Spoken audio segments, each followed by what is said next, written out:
ಪಾಕ್ನಿಂದ ಗಡಿಯಲ್ಲಿ ಮತ್ತೆ ಗುಂಡಿನ ದಾಳಿ ನಡೀತಾ ಇದೆ. ಪಾಕಿಸ್ತಾನದಿಂದ 10 ರಿಂದ 12 ಸುತ್ತು ಗುಂಡಿನ ದಾಳಿಯಾಗಿದೆ. ನೌಶೇರಾ, ಸುಂದರ್ಬನಿ, ಅಕ್ನೂರ್ನಲ್ಲಿ ನಡೀತಾ ಇರುವಂತಹ ದಾಳಿ. ಅಂತಾರಾಷ್ಟ್ರೀಯ ಗಡಿಯಲ್ಲಿ ಪಾಕ್ನಿಂದ ಫೈರಿಂಗ್ ಆಗಿದೆ.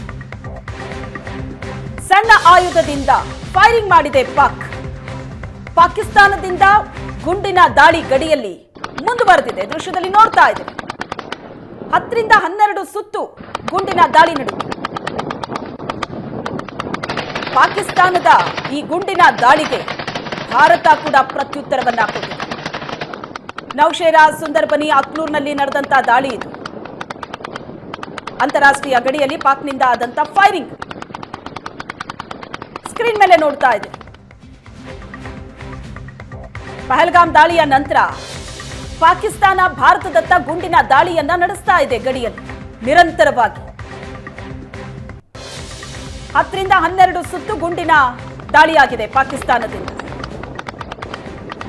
ಪಾಕ್ನ ಈ ದಾಳಿಗೆ ಭಾರತದ ಯೋಧರು ಸಮರ್ಥವಾಗಿ ಉತ್ತರ ಕೊಟ್ಟಿದ್ದಾರೆ.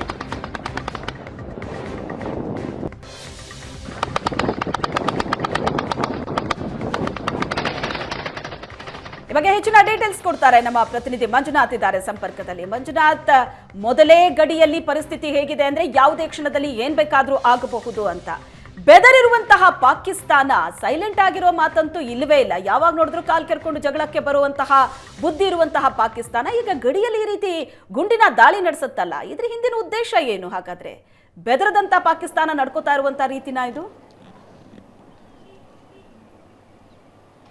ಶ್ವೇತಾ, ಇದು ಕೂಡ ನಮ್ಮನ್ನು ಕಾಲು ಕೆರೆದು ಯುದ್ಧಕ್ಕೆ ಕರೆಯುವಂಥದ್ದು. ಯಾಕಂದರೆ ನಿಮಗೆ ಈ ತನಕವೂ ಕೂಡ ನಾವು ಯಾವುದೇ ಆ್ಯಕ್ಷನ್ ಆಗಿಲ್ಲ. ಅದು ಭಾಳ ಅವ್ರಿಗೆ ಹೆದರಿಕೆಯನ್ನು ಹುಟ್ಟಿಸುವಂಥ ಕ್ರಮ. ಯಾಕಂದರೆ ಭಾರತದಿಂದ ಆ್ಯಕ್ಷನ್ ಇಮಿಡಿಯೇಟ್ ಎಕ್ಸ್ಪೆಕ್ಟ್ ಮಾಡಿದರು. ಅವ್ರೇನೋ ಒಂದು ದಾಳಿ ಮಾಡಿಬಿಡ್ಬೋದು ಅಥವಾ ಇನ್ನೊಂದು ಆಗ್ಬೋದು ಮತ್ತೊಂದು ಆಗ್ಬೋದು ಅಂತ.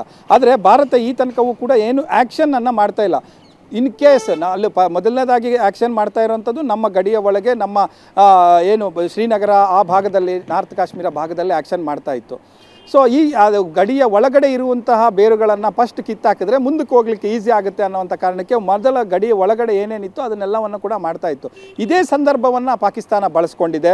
ಅದನ್ನು ಇಲ್ಲಿ ಗಡಿಯೊಳಗಡೆ ಇರುವವರಿಗೆ ನಾವು ನಿಮ್ಮ ಬೆಂಬಲಕ್ಕಿದ್ದೇವೆ ಅನ್ನುವಂಥದ್ದು ತೋರಿಸುವುದಾ, ಅಥವಾ ಕದನ ವಿರಾಮವನ್ನು ಉಲ್ಲಂಘನೆ ಮಾಡೋದರಿಂದ ನಮ್ಮನ್ನು ಕಾಲ್ ಕೆರೆದು ಮತ್ತೆ ಬನ್ನಿ ಯುದ್ಧಕ್ಕೆ ಬನ್ನಿ ಅಂತ ಪ್ರಚೋದನೆ ನೀಡುವಂಥದ್ದು, ಈ ಎಲ್ಲ ಸಂಕೇತ ಅರ್ಥಗಳು ಕೂಡ ಈ ಒಂದು ಏನು ಫೈರಿಂಗಲ್ಲಿ ಕಾಣಿಸ್ತಾ ಇರುವಂಥದ್ದು. ಅದೇ ರೀತಿ ಈ ತನಕ ನಾವು ಶ್ರೀನಗರ ಭಾಗದಲ್ಲಿ ನಾವು ನೋಡ್ತಾ ಇದ್ವಿ, ಅಲ್ಲಿ ಫೈರಿಂಗ್ ಆಗ್ತದೆ. ಕಳೆದ 4 ದಿನಗಳಿಂದಲೂ ಕೂಡ ಆಗ್ತಾ ಇತ್ತು. ಆದರೆ ಈಗ ಜಮ್ಮು ಭಾಗಕ್ಕೆ ಶಿಫ್ಟ್ ಆಗಿರುವಂಥದ್ದು, ಅಂತಾರಾಷ್ಟ್ರೀಯ ಗಡಿಯಲ್ಲಿ ಕದನ ವಿರಾಮವನ್ನು ಉಲ್ಲಂಘನೆ ಮಾಡಿರುವಂಥದ್ದು, ಇದು ಒಂದು ದೊಡ್ಡ ಮಟ್ಟದ ಎಚ್ಚರಿಕೆ ಕೂಡ. ಅದು ಭಾರತಕ್ಕೂ ಒಂದು ರೀತಿ ಎಚ್ಚರಿಕೆ. ನಾವು ರಿಟಾಲಿಯೇಟ್ ಮಾಡಿದ್ದೇವೆ ಮತ್ತು ಅವ್ರಿಗೆ ಪ್ರತ್ಯುತ್ತರವನ್ನು ಕೂಡ ಕೊಟ್ಟಿದ್ದೇವೆ, ಅದು ಬೇರೆ ಮಾತು.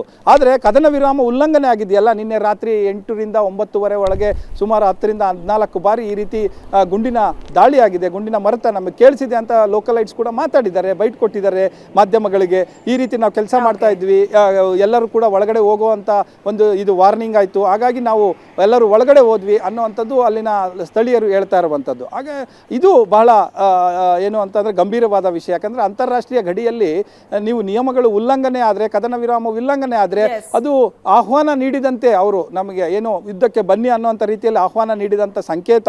ಹಾಗಾದರೆ ಆದರೂ ಕೂಡ ಸರ್ಕಾರದ ತೀರ್ಮಾನಕ್ಕೆ, ಭಾರತೀಯ ಸೇನೆ ಪ್ರಮುಖ ತೀರ್ಮಾನಕ್ಕೆ ಸೇನೆ ಕಾಯ್ತಾ ಇದೆ. ಇವತ್ತು ಅದಕ್ಕೆ ಒಂದು ಅಂತಿಮ ಮುದ್ರೆ ಬೀಳುತ್ತೆ. ಸರಿಯಾದ ಉತ್ತರವನ್ನು ಭಾರತ ಸೇನೆ ಕೊಟ್ಟೆ ಕೊಡುತ್ತೆ. Shweta, yes, thank you Manjunath.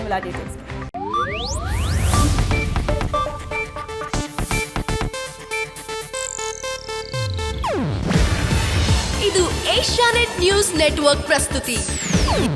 ನೀವು ನೋಡ್ತಿದ್ದೀರಾ ಏಷ್ಯಾನೆಟ್ ಸುವರ್ಣ ನ್ಯೂಸ್.